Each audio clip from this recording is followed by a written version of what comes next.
Hello, everyone, and welcome to this Strike a Light podcast from The Light Review. This is the podcast where you can find out all the things that's happening in the lighting industry from two guys who've been rolling around in it for many a decade, and apparently we know what we're talking about. Or maybe we don't. But it's fun to listen to anyway, and that's why we're here. I'm John Bullock. He's Chris Fordham. And today we're going to be talking about that bit of the lighting industry which has been a bit of a bone of contention for the last, at least a decade, when we used to call it human-centric lighting, and then everybody realized that human-centric lighting was a load of nonsense. It wasn't going to work. So now we call it circadian lighting, and guess what? It does work, but it's not the same thing. Chris, how are you? I'm fine. I mean, I know you said you've been kicking around for a long time. We've been kicking. I mean, I'm not as old as you, mate. You've got a few years on me. Well, yeah, I know. Just a few. But I just wanted to bring you in so you could be one of the tribal elders, Okay. rather than one of the young bucks, sort of bouncing around and shouting and throwing spears at people. It's that middle-aged thing, isn't it? Where you just don't fit into anything. You're not like young and excited, and you can't wait to get out there. And you're going to do 24 hours a day. Nothing's going to stop you. And you're not that older generation. Don't stop me now. I'm having such a good time. You're like a lighting god, some sort of Greek god up there, like Thor or something. I'm just in the middle. It's boring. Thor was not Greek, and I'm not saying that because I'm as old as he was, but nevertheless, let's just keep our mythology tight, shall we, on this one? I think it was Norse, wasn't it? It was a Norse. He was Norse. Asgard, as opposed to Olympus.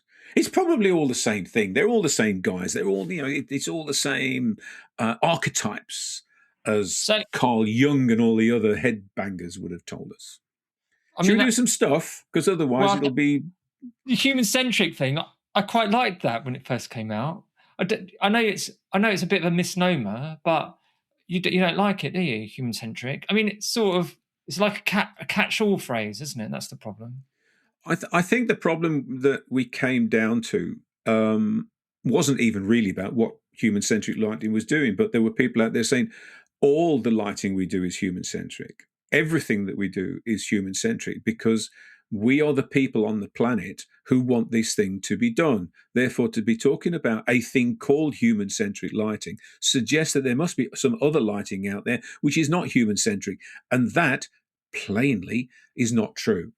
So I think the term became discredited, and then we had dodgy manufacturers just sort of stamping it on their boxes, didn't know what was inside, but we'll call it human-centric lighting anyway because some fool will buy it. And we needed more credibility. So I think that's where human-centric went down. There are still people, I have to say, there are still people using the term human-centric lighting, and I'm sure that they are absolutely excellent products. Yes, because I came across it, and I did raise an eyebrow because I sort of said, well, you can't stamp a product and say that's human-centric lighting because it's a holistic thing, isn't it? That's the thing that annoyed me. Not the fact it was called human-centric lighting. There's the fact that everyone wants a simple solution to a complex problem. So if I can just call it X and then tell you that you need X, that's all you need to do, and it will all be fine. Then that's what people are going to do to make money. But that's why I dislike that phrase, human-centric lighting, because you could stick it on a product and say, now you've got human-centric lighting, and it didn't. That's not what it means, is it? Human-centric lighting by dynamic lighting is something completely different. Is that right? I mean, your work is immersive, right? It's getting bigger. It is becoming a real thing. Yes, and you're right there. And you can't really, much in the same way, of course, as we will talk about UGR 19 or UGR 15, and we'll go, how do you know? Because you haven't applied it into a physical space yet. So how do you know that it's UGR 19 or UGR 15, or whatever crazy number you decide to come up with? Similarly, circadian lighting, human-centric lighting, all the rest of it, which is all meant to be focused on humans' health and well-being, is spatially driven. So the fittings have to do things. Of course they do. but it only works as you and I know, because you've done some lovely calculations for me to prove that things work, or to actually to demonstrate how things need to work. That it is fixture and it is space, it is light flow, and it is human interaction. And maximizing monopic equivalent daylight illuminance, right? Well, yeah, yes. If I can get that in there. I mean, the guy who we have to look at this, and he is a lovely chap, is of course Professor Russell Foster at Oxford Neuroscience, and I first met Russell back in 2016 when I was doing my stuff with Lux Review and with Gordon Routledge and Ray Maloney, and I was in charge of one of the presentation stages at Lux Live, as everybody remembers, and Russell was there and he was talking. And he was asked the inevitable question: how much light do you actually need to deliver for this thing to work? And we haven't yet talked about what this thing is, by the way. But for your plan to work, what do we need to do? And he sort of just went out, well, probably about 1,000 lux, and we all went, really? Well, that's gonna fly, isn't it? So we started to run numbers very early, even though I don't know that many apparently human-centric schemes ever achieved that kind of lighting level. But it took the Oxford team probably another decade to come up with hard numbers that we could work with, and that's what I've been working with for the last 4 years, to come up with circadian lighting schemes that do actually work, because we've got the results to show that. And that was actually a thing, because I had a good friend who approached me, and this was probably some 8 years ago, when I was working for a manufacturer, and he said, "I've seen you've got some human-centric lighting, and I'm working on a care home, and I just want to know, have you got any evidence for that, and could you show it to me, because then I can use it?" And no matter how hard I looked, there was lots of lip service. There were lots of things saying how it could do this and it could do that, but it was very hard to get like something hard and fast to say that this is why you need it, because if you do X, you're going to get Y. That's going to be your end result. You put it in, and then people can have less falls, and they're going to be more calm and stuff like that. There wasn't really. It was all sort of a little bit wishy-washy. Whereas I think you've probably got a bit more information now, haven't you, with the stuff that you do? The information is startling, to be honest. There is and of course this thing has a name, and it's called evidence-based design, which is a fairly new concept, but it relies upon post-occupancy evaluation and continuing evaluation of what's actually happening in the circadian environment. Let's be clear what we're talking about here. I think one of the problems that we had with human-centric lighting is that everybody went, "Ooh, we can put it into offices and people will work harder." And you go, well, yeah, that's one way of looking at it. We can put it into schools and we'll wake the kids up in the morning and we'll put them to sleep at night. And you go, yeah, okay, that's another way of looking at it. But where it really works is where you've got, this has been said that the only place really where you can get circadian lighting to work properly is in a space capsule, because then you've got 100% control over somebody's visual environment and total environment. But to be honest, there are care homes out there who all our wonderful elderly relatives, and sometimes not so elderly relatives, friends, and all the rest of it, end up with no prospect of ever being out of there.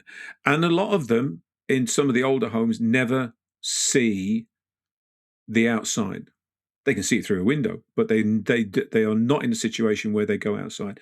And we all know this one. We all know the living room, the lounge where the television's on and it's chuntering away, and you look around a room and you've got a dozen people, 20 people, and they're just dozing into their chair.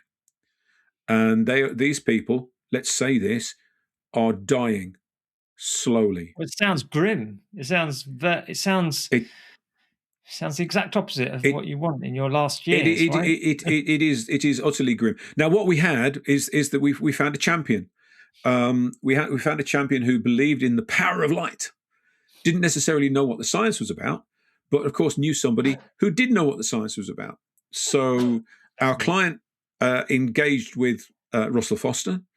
He then engaged with me and Shelley James, and we ended up with a kind of a triumvirate. We ended up with research, and I was saying to Russell, okay, we now need to talk about some hard numbers. Don't give me the 1,000 looks. Give me the hard numbers that we should actually be working to. Shelley is if you like the researcher on our team, so she knows everybody on the planet, and I know all the manufacturers. And we had a client who said, "I know this works. I now need you to make it work." So we took the information from Oxford, which is all about light distribution. It's all about light levels. It's all about melanopic equivalent daylight illuminance and all the rest of that, and how much you should be delivering, when you should be delivering it, and more to the point, and I think this is probably equally as important, when you don't deliver it, you put that together into a practical package, which is fully automated so nobody can turn the damn thing on and off. And you deliver that into a care home environment. And as I say, we've now got the third house open, and the evidence that we're getting back is quite stunning. Now I can come back on evidence-based design, because normally we will say, well, okay, well, oh, what is it? It's a care home. All right, okay, so let's open up the care home lighting guide. This is what you need, and that's what you design, and that's what you put in, that's what you install, and then you walk away. And there is no evidence at that point that this is working.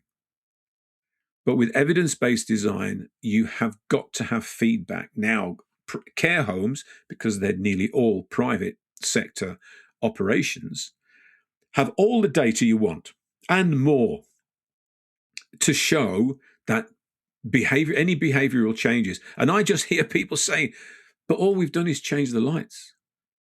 But we've got changes in behavior which I don't understand. And I can say, I know it's meant to be happening, and I don't understand some of the behavioral changes that are Can I happening. just I think just for anyone listening, I Yes, guess you you're talking should. about it must be about your measurements must be about social interaction, right? Mood and agitation, because people that don't know care homes, that's a big thing, isn't it? For Okay. the social Well, interaction, the you're absolutely right. ability to, Yeah. and also I think it was down to sleep quality, which you just take for granted. I mean, or everyone always complains about not getting enough sleep and stuff, but sleep quality, if you can control that, I mean, that's critical, isn't it? So if you've achieved that, then and you've got figures against that, I was really interested to know, how does what you're doing, or does it differ to what's in the guides? Is it something that is specific to you, or what you've been working on? I haven't seen this information in the guide. I mean, we've had the warnings from the SLL about, oh, do be careful with human-centric lighting, because everybody seems to be talking about it, but none of us really knows if it works. So I feel that I'm working as at the moment we're working as an outlier, so that we know what is needed. I am trying to engage with various bodies within the UK lighting business, so that we can take the specification that Russell Foster gave to me, that I reinterpreted it and gave it to a manufacturer. And hey, I'm an independent lighting designer, so as far as I'm concerned, anybody who wants to talk to me about this stuff, just let me know, and we'll have a chat, and I will tell you exactly what you need to do. And so we know what we have to deliver, and that is written down. It's not written down in an SLL guide, but it's written down. We know what we're aiming for, and that's courtesy of the Oxford neuroscience people. Delivering it is obviously the vital thing, because if you're not delivering it, then you're not doing the job. And then we wait, because I then turn around and go, the lighting scheme is the lighting scheme. That's what we plan to do, and that's what we've done. we checked all the numbers, and it's all fine. And then we walk away, which at that point is what every job and every lighting designer does. You finish the job and then you walk away. But in this instance, the people who matter are, there's two groups of people that matter here. One is the residents in a care home, and these are the ones who need to be stimulated during the day so that they are awake during the day, and who are encouraged to go to sleep at night, because that's the time they should go to sleep, because that delivers a healthier environment. We have less sundowning, where people are seriously confused about where they are and what time of day, but there's something going on in their head that says, I shouldn't, wherever I shouldn't be here. And there's banging on doors and banging on windows and shouting and screaming. And then there is the night wonders, the people who, they'll be up at 2 o'clock in the morning, 3 o'clock in the morning, wandering up and down the corridors, falling over, breaking their hips, causing chaos. And we put a stop. That sounds very draconian. We stopped that happening, because they're now getting a good night's sleep, and they're getting a good, healthy day's activity. So it sounds like all those three things are like inextricably linked. And I guess that's where you can, I don't know how exactly they measure them, but like the sleep quality, the social interaction, and also the mood and agitation. But because I understood from what you said before that there's a massive increase in social interaction, and we know that that's such a big thing in people with dementia and people who just feel lonely. And it's all about making people's lives better. But it's all on the vertical as well, isn't it? You're not looking at anything that is on the horizontal plane. It's all on the vertical planes. The circadian entrainment requires light direct into the eye, and to a particular level. So we're talking about a minimum of 250 melanopic lux, 250 melanopic EDI. I think where Russell got his original 1,000 lux from was that with the quality of LEDs at the time, in order to deliver 250 melanopic EDI, you needed 1,000 lux of illuminance. But we don't do it that way. We're using state of the art full spectrum LEDs where the ratio is 1-to-1. So if I can get 250 melanopic EDI out of 250 lux of illuminance, and obviously from an energy point of view, that's fantastic. From a lighting comfort point of view, that's great, because we're not having to try and work around 1,000 lux in somebody's bedroom, which was a serious consideration when we first started talking about this, because in order to make it work, that could have been what we needed to do, except we don't, which is great. And so delivery, the way that the light comes out of the fixture, where the light is in the room, on the ceiling, on the wall, because these things really, really matter, and timing, to make sure these things happen, and it's not in the hands of a human being; it happens automatically. I guess the high color rendering, high CRI is a big thing as well. And you think that, I mean, when we moved away from halogen light sources and tungsten sources, that sort of warmth, that depth of color is something that I sort of miss. But you've recreated that, have you? And I guess they're finding out more and more about the importance of color rendering, aren't they, for people in the general population. But I guess it's magnified when you're dealing with people who are suffering from dementia. And I'm going to give. I don't know that we've got anybody really doing any sort of on the ground examination of this. But I was at the latest care home earlier this week, and I was just looking down the corridors, looking at the pictures, the graphics, the posters that are on the wall, and you go, I tell you what, that is so good. And I think that there is one of those things that I just think it looks great. I think it looks great. Whereas sometimes you're in a space and you go, there's something wrong here. This light feels a bit too grey, a bit too green, a bit too yellow.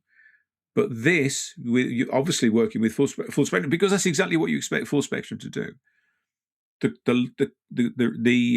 is the rapport, that's the word, between an image on the wall and the observer is exquisite. So I'm looking at some lovely older people, not always older people, who have now been put into an environment where the feedback, you sense that the feedback they're getting from their visual environment is better than they've ever seen. And they may not be able to say to you, I love the picture of that parrot. I think that parrot looks fantastic. That fox over there, oh, what a wonderful fox. But they just like where they are. And so I think outside, I think the primary thing is delivering that 250 millianopic EDI in the most efficient way that we possibly can, from the light fittings that work and function in exactly the way that we need them to. But then you look for the secondaries and the tertiaries. One of the things is it's where people live. It's not a clinic. So give them domestic lighting. Don't give them hospital lighting. So that again is an aesthetic. And so and color rendering sits inside all of that. And how their day changes between morning and evening. If you're using tunable white, RGB, TW, whatever it is, does that mean that the CRI is that equal throughout, or does it lessen off as you change the color temperature? I just wondered, because it seems like quite an advanced thing, really. Okay, well, let's just briefly, the very first circadian lighting installation that this particular care home got involved in was a 5-channel system. Lunacy. But the reason it was a 5-channel system was for scientific purity, and it was all about the black body radiator curve. We cannot move away from the black body radiator curve, because it's all going to go horribly wrong if we do. And you go, actually, I think you'll find you can use a 2-channel system and it won't go horribly wrong. But the difference is we can afford a 2-channel system commercially, whereas the 5-channel system was never going to run, was never going to be taken up, because it was too expensive. And guess what? The company who was offering it went bust. Whereas if you look at the black body radiator curve and you go 6,500 at one end, little put a dot there, and we're using 2,200. There, go get. We're using 2,200, not 2,700. This is important. And you put another thing, and you draw a straight line between those two figures. So you end up with like a long bow, with the straight line being the string of the curve of the bow. Now the question is, how far away does the straight line deviate from the curve? And because we now know about things like macadam ellipses, and we start to understand about distortion of color in terms of LEDs, the idea that you can be no distance at all, and that's NACA from off the curve onto the straight line, and that's all you get. So yeah, a 2-channel, less tunable white with a small t, a small w, and in inverted commas, because this is something better than that. But it is only a 2-channel system. But the furthest you get away from the black body radiator curve gives you no distortion that anybody really cares about. I guess the final part of that jigsaw is the people that have to work there as well, because it's not an easy job, I would say. And I guess you want to make it as comfortable for them in an area where I suppose they're going to be there 24/7. So that must be a tricky balancing act as well, mustn't it? If you're trying to keep them alert at the same time as keeping the residents tired, sleepy. I guess. Well, how do you manage that? You've picked up on two completely opposite facing issues here. Let's deal with the fact that we have to have people working at night, okay? Because it's a 24-hour operation. No, of course. Okay. again, the purists amongst us, so we can all be purists whenever we want to be, is to say we shouldn't do shift work. You should be in bed asleep. And you go, yeah, okay. So we don't need any air traffic controllers, or we don't need anybody who's doing, emergency services of any type, or we don't need people looking at monitors, and we don't need care workers. We don't need people wandering up and down the corridors. We don't need a young care worker chasing down the corridor after Albert, who has done it again, and he's broke out of his room, and he's wandering down the corridor, and he's shouting and bawling, and you're trying to get him back into his room. We don't need those people. No. We need shift workers. We need shift workers. The jury is out as to what kind of lighting environment the care workers should be working in. There are the cruel people out there who would say that care workers should be working in an environment which turns their day completely arse about face. So you light their nighttime as if it's daytime, and then you expect them to go home and make their domestic situation nighttime. This is nonsense. So the real question is, do you then stay with the circadian requirement of almost negligible blue content in the light, hence 2200, but then give them more light if they're working at a desk, if they're sort of doing computer work? Or do you just say, if we give them a gentle environment, their work should be stimulus enough to keep them awake? Now, what we're getting, the evidence that we've got, bearing in mind that being a care worker in this country, as we read about this in the news and we see it on the telly, is not a career choice unless you have to do it. Tragically. So we have people who need to earn some more money, young mothers, if you like. They need to be back home for when their kids get out of bed, get them off to school. And so they do not see it as necessarily being a long-term career choice. That means that the care companies do not engage in the same level as looking after the residents who might be paying them £2,000 a week to be living there.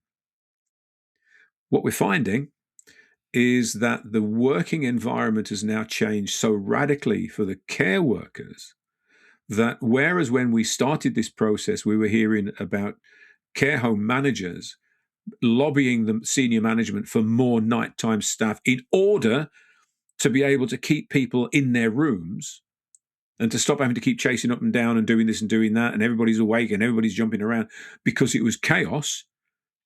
They now no longer need that additional staff. The staff themselves are actually going home tired but satisfied. These are the reports that we're getting back. They're going back in a comfortable state. They feel that they're doing the job that they originally signed up for. Everything is more, it's just a nicer place to be. And so the oldsters, the residents in the home, are easier to work with. The carers themselves are able to have better relationships with those residents. So again, it wasn't one of the primary considerations to make sure that the care workers were being looked after. I'll put my hand up and say that. But we had that idea that we needed to be sure that we weren't doing any damage. And the net result, I suppose you could say, John, in conclusion, I think that's going to be in conclusion, because otherwise we'll be here till Christmas. In conclusion, as a benefit, that's one of the big benefits, but also there must be, for the people invested in this more expensive lighting, that's one of the benefits. But I guess there's others to enable the care home providers to invest in this strategy, so to speak. Okay, I'm going to finish off with this one then, because it's about CapEx and OpEx, and it's one of those tedious things that nobody wants to talk about. If you think that circadian lighting is a new lighting installation, and I turn around and go, it might cost around about £2,000 per room to relight a care home, and you go, hang on, I can get these lights for about 30 quid a piece from a wholesaler. That's CapEx against OpEx. And you go, well, it's never going to work. But what you're not picking up on the traditional model is what actually is happening in the home. And this is where a home with 50 people in it, 50 individuals, becomes one entity, the home. What you find is there is much less money being spent. There is much less energy being expended. There is much less medication being delivered, because the price of the circadian lighting is so cheap compared to the savings that these houses are now making and can make in potential. Because you've now got a house full of healthier people who are not falling over, breaking their hips, spending time in bed, having to go to hospital, doing all of those things, being miserable, and keep making everybody else miserable. So it's not CapEx, OpEx. It's about understanding how the full financial package of a care home works and where the circadian lighting locks into all of that. Tell these nice people where they can get these podcasts from. Wow, not only can you get it on Apple Podcasts, you can get it on Spotify now. So lucky people that you are, you can check out the podcast on Spotify and on actually Google Podcasts, which is YouTube, and also Amazon Prime. So knock yourselves out, and don't forget to like. Do There's a all couple, those things. And you can also get it on the light review. and on the light review. But if you're in a very happy mood, hit the stars. That always helps. We're here for you. Yeah, and we are here for you every time. Bye, Basta. gentle people.